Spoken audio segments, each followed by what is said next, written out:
everybody. This is Marty at the Capitol, and I'm here with Representative Dan Fabian, who represents the northern, eastern area of the state, area of the state, up near Thief River Falls, Roseau, those places. And we're going to talk a little bit about the GOP agenda for this session, where you think we're at and where we're headed, and concerns the constituents and people that you visit with might have about this session and what might be able to get done in a very short time we've got left.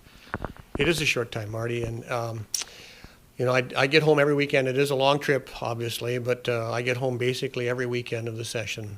Might be an odd one here and there that I don't. But the people in District 1A have made it pretty loud and clear to me that roads and bridges are a very, very high priority for us. There's a lot of folks that are talking about tax relief for middle class.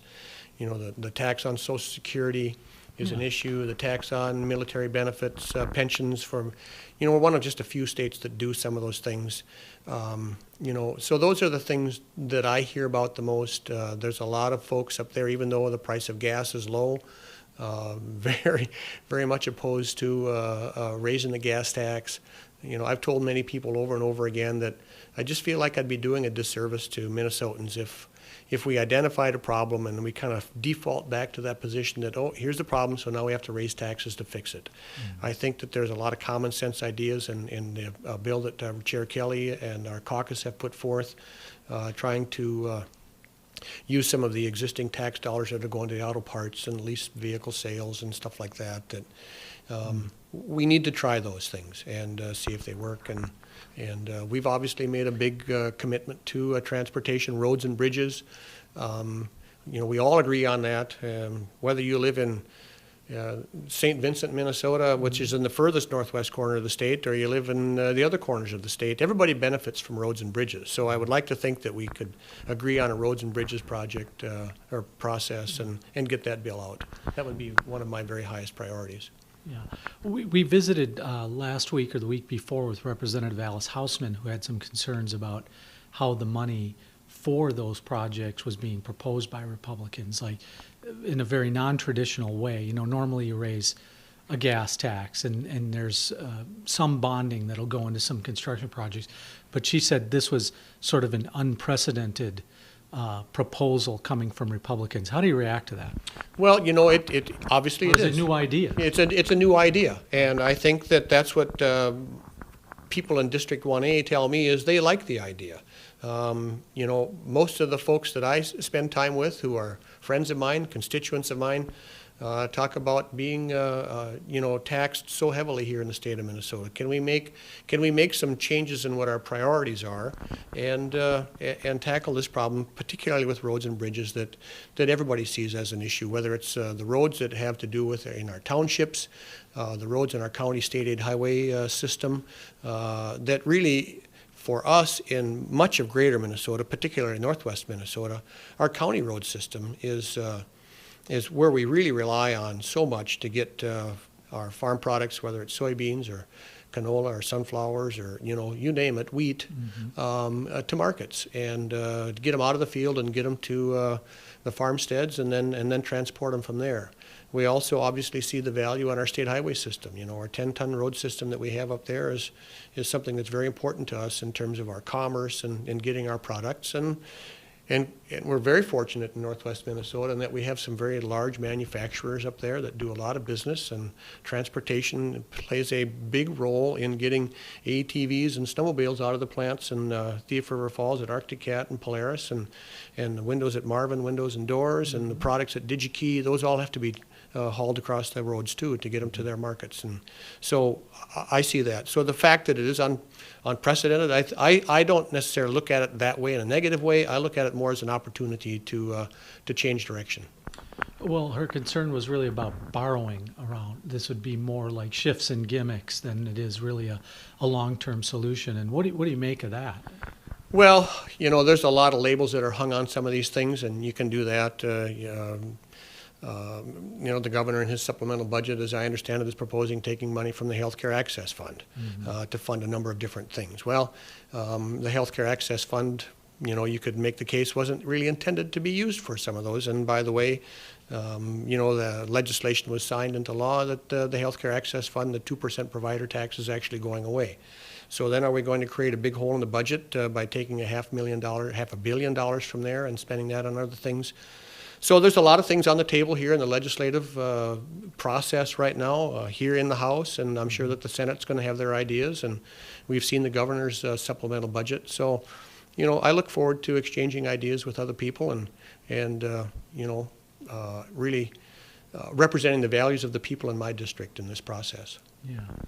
Well, let's talk a little bit about that. You said priorities around this because it's a bonding session.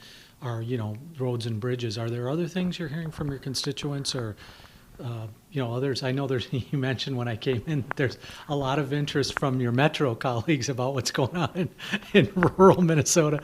Maybe you could speak to that, but. Well, I think that, you know, the stuff that goes on through the PFA, the Public Facilities Authority, I think that those are really valuable dollars. I had a bill last year in the legislature dealing with water quality standards and peer review and cost-benefit analysis. And through that process, we found out that the state of Minnesota, you know, is imposing new rules on water that they discharge through their wastewater treatment facilities. You know, we're going to have to address that. If the rules are going to stay where they are, as our good friend Tom Rukavina used to say, we were talking about him earlier, there's really not enough money in the state to get some of these projects, all these projects done that may have to be done. And that's what he said somewhat facetiously. But so I see the PFA stuff. You know, we have a number of things going on up there with regards to flood mitigation. Some of those projects are Always very a large. You know, problem the every Red River. spring, yeah, We're in the Red River Valley over there, and we know about the floods there. And I think that we are pretty much committed in my area to trying to help the basin meet their goals of holding back 20% of the water during peak flow times. You know, some money for transportation in there, some other infrastructure stuff. I recognize the fact that we do own things that belong to the state. And you have to maintain those and take care of those facilities as well. So those are kind of my priorities. We talked a little earlier about the fact that you represent an area that's very common sense, regardless of their political ideologies. They seem to be fiscally responsible. They want you to come down here and do the best with their money. And I'm thinking about the point, almost close to $1 billion in surplus revenue is what. There's no surplus up here at the state in the minds of politicians, but when they call it a surplus, they mean they have a windfall of revenue here. So, but there's $4.9 billion in requests, as I understand it. How do you balance that and then go back to the constituents in your community, the common sense folks, and say, look, we took almost $1 billion in windfall, and now we're asking to borrow money for roads and bridges and things like that. How does that? Or my question's a little aggressive, but I'm just wondering how you reconcile that when folks ask. Well, first of all, you know, I do recognize that there are a number of requests that are coming in. We had a very good debate in our Environment Committee the other day with regards to trails. The Department of Natural Resources came to us with a supplemental budget request. And a portion of that revolved around the fact that they didn't feel like they had enough money to maintain some of the trail systems that we have. Sure.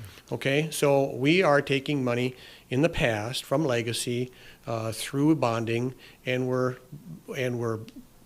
appropriating money for trail systems, bikes, hiking trails, whatever, in parks and so forth.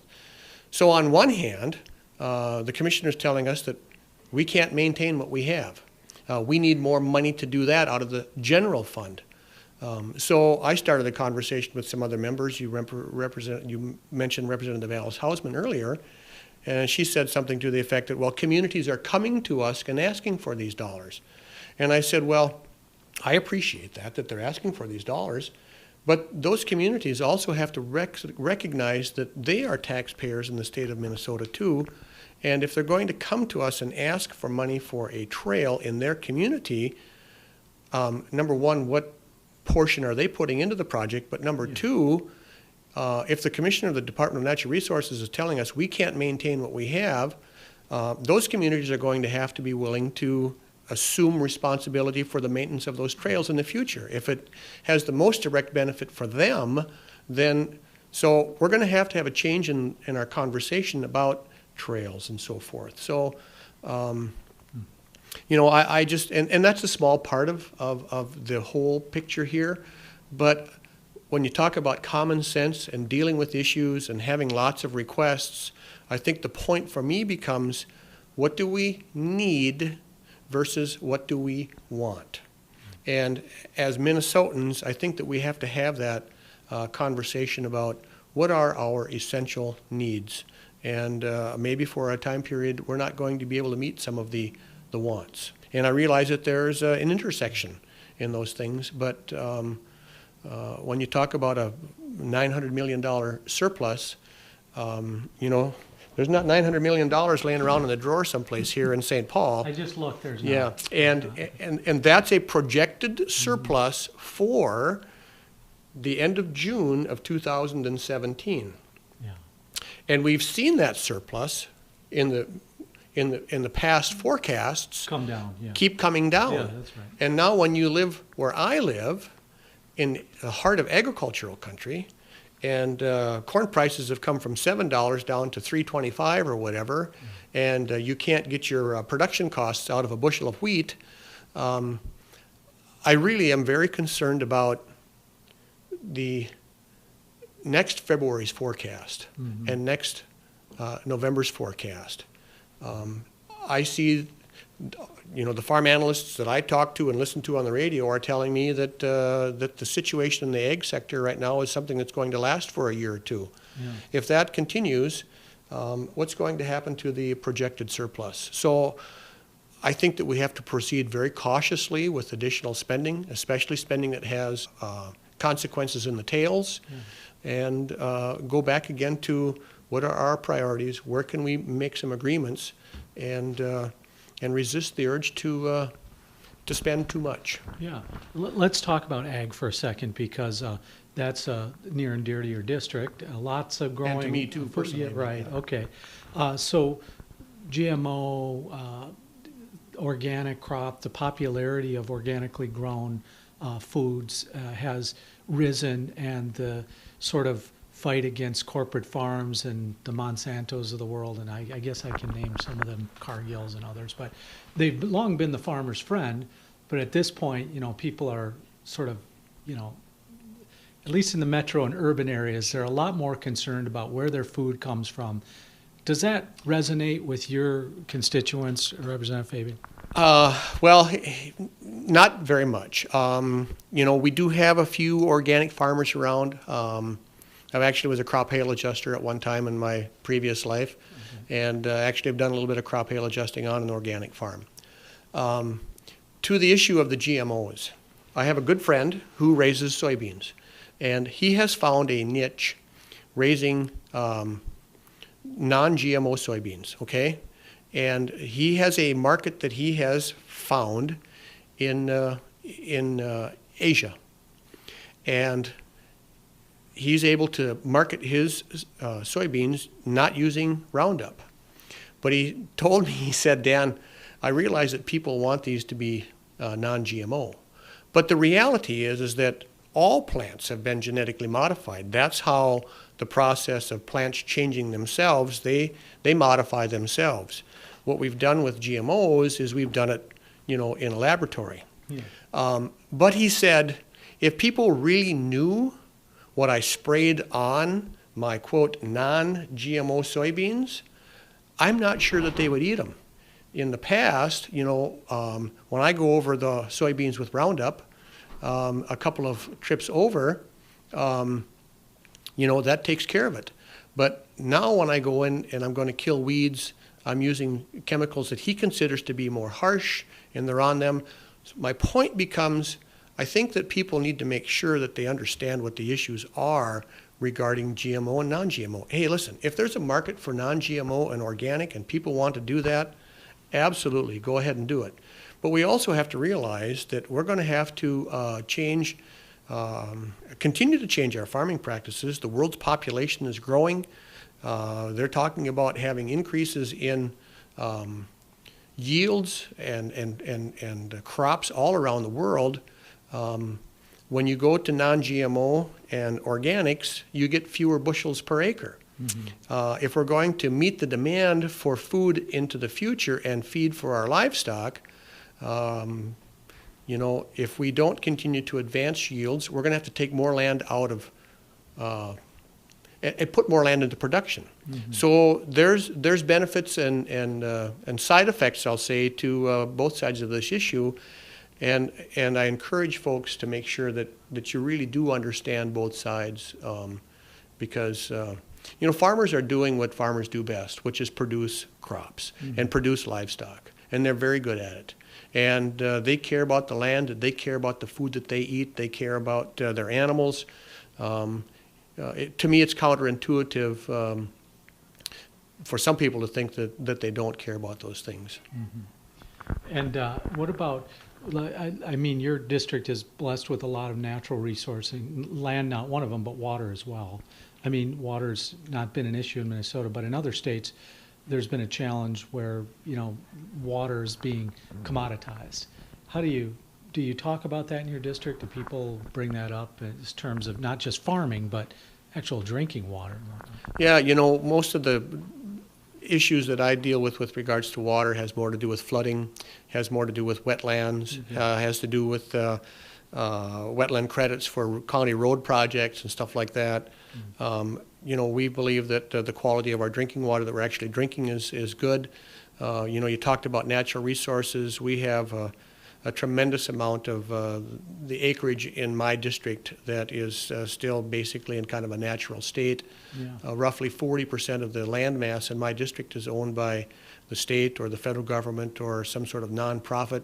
So, yeah, we do have an abundance of natural resources. Logging is big in my area too. So we, you know, kind of going back to some of the other things we've talked about, we have a very, very diverse economy with agriculture and tourism and timber and manufacturing and all that. So because your neighbors to the east, the counties to the east get a lot of attention because apparently they have a big lake there and people like to go and visit it a lot. But what you know, this is your tourism plug for your area. What can people expect when they come to your part of the state in terms of sites and places to go and see and enjoy?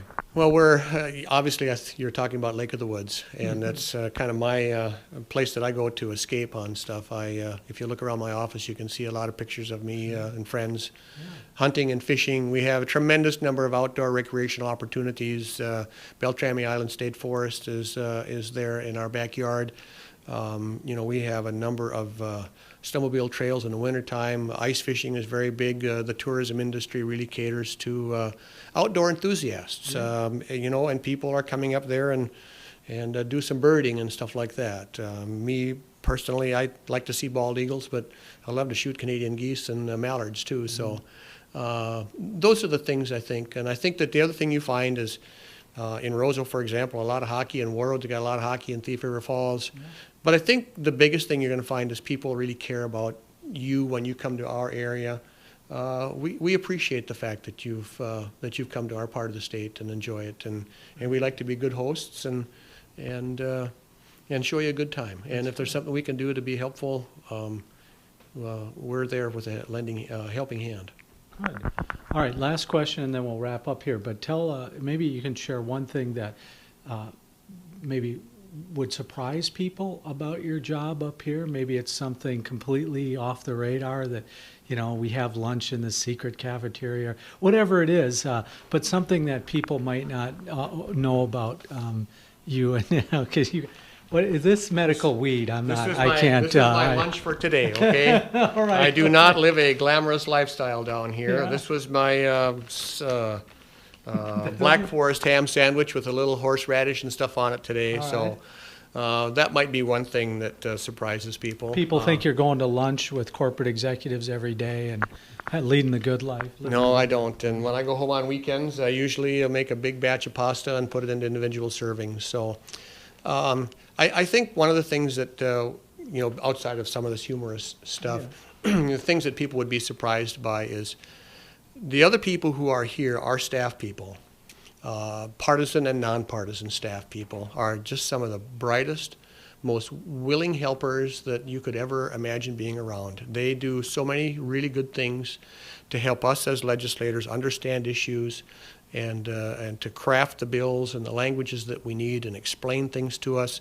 You know, so much of this stuff is written in legalese, and quite frankly, you know, a retired Phi Ed teacher and a track coach from Northwest Minnesota doesn't understand that. But they really do a tremendous job, and not that people should be surprised by that, but I think that they would be surprised by how hard they work and how much time they put in and how dedicated they are to their jobs and the people that they serve, which ultimately is the people of the state of Minnesota. Are you proud of your state and your fellow colleagues and your politicians on both sides? Are you proud of them? I'm extremely proud of Minnesota. I think that this is a fantastic state. I'm committed to Minnesota. I want to do as much as I can, you know, to make it a better place. You know, we have our differences, obviously, politically, but at the end of the day, when we're done doing things, you know, we talked about Representative Dill before. There's very few people in the legislature that I had more lunches with or dinners in the evening with than Representative Dill. And I stood in the parking lot downstairs after committee last night at 11:30 or 11:15, whatever it was, and talked to Representative Hortman for a while. And, you know, Kate Knuth, who was here a few years ago, I wore an orange tie her last day on the Kate Knuth Day, okay? Yeah, that's and right. so I did that. So, you know, I respect the people who are here. You know, I like what we do. I enjoy my job at this point. You know, I just want other people to know that I respect them. We disagree on things. People sit here in my office frequently, and maybe even people from my own district that I disagree with. But I think if you figure out that you can disagree with people in a respectful, thoughtful way and kind of give your reasons for why you do, people accept that. And I think more importantly, they appreciate that and they respect that. Very good. Have you endorsed a presidential candidate yet? I have not. No. Okay. I've had many phone calls. No, I'm kidding. You probably have From had the a few. candidates. No, Yeah. I don't know that they're, like I told one person that contacted me a couple of years ago about the governor's race. I said, listen, if you think the endorsement from a District 1A representative is going to be the difference in your election, I think you're vastly overestimating my influence. Well, if you could have got Tommy's endorsement, that helps. I'm sure Representative Rukavina would have gladly endorsed me Yeah, he probably would have. Yeah. for dog catcher. Well, I wasn't going to say that, but something. Well, it's been a pleasure, Representative Fabian. Good to talk Thank to you as I always. appreciate it. Yeah, thank you bet. very much. Good luck the rest of the way. Thank you. I appreciate that. All right. We'll keep plowing away here. Sounds good. Yep. All right, this is Marty from the Capitol. So long, everybody.